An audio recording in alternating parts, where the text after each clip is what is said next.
That was John Wayne in one of his earliest Westerns, and a movie which, like the others he was doing at the same time, was making him known to movie audiences, at least those who like B-level Westerns.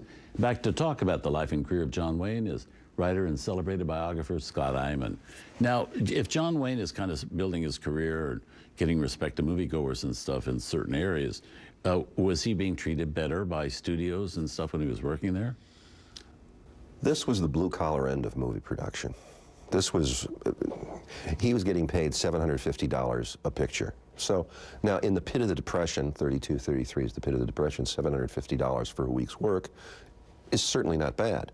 And he was making 6 of those, so you can figure out the math. He's making a small living, and he's jobbing and picking up other jobs around those 6 or 7 pictures.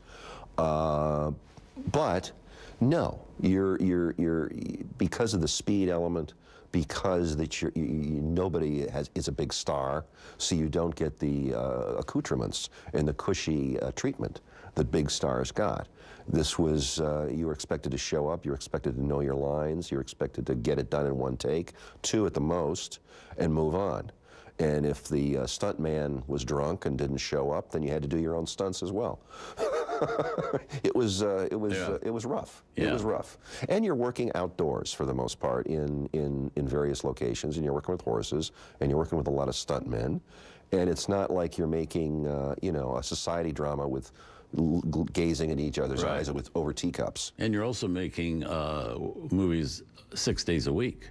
Oh, totally. Because you were, they didn't have a Screen Actors Guild and all and if those the picture rules was, and if you were going to work till 4 in the morning on Sunday to get the picture finished, you worked till 4 in the morning on Sunday. And then went back to work early Monday morning. Early, and you just went home and collapsed and got the sleep you needed, and you went back to work on Monday.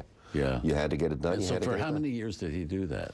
He did it from 1930 to basically 1938. So 10 years. Almost 10 years. Yeah. Almost 10 years. Many people, when they look back on their early days of struggle and hardship and climbing the ladder 1 rung at a time, they're kind of nostalgic about it, and they kind of cast a gold glow over their youth. But Wayne's attitude, when I talked to him and when he talked to other people, there was a little touch of bitterness is probably too strong, but he knew he was better than the circumstances he found himself in, and he was extremely ambitious, and he was restless, and he wanted to move on. He wanted to get to the next level, and he couldn't get to the next level. So he would grouse when he talked about those days. It was not a time he looked back on with fondness in any way. Interesting stuff, Scott. Interesting stuff in here, too. Thank you. Thanks so much for sharing it. So we're going to move on now. We have more films in our look at the early career of John Wayne coming up. And next, it's a film which again teams John Wayne with his faithful sidekick, that horse named Duke.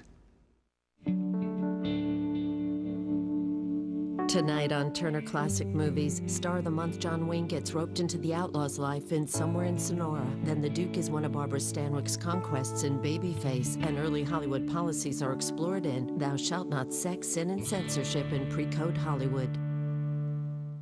Experience New York as seen in the movies aboard the TCM Classic Film Sightseeing Tour.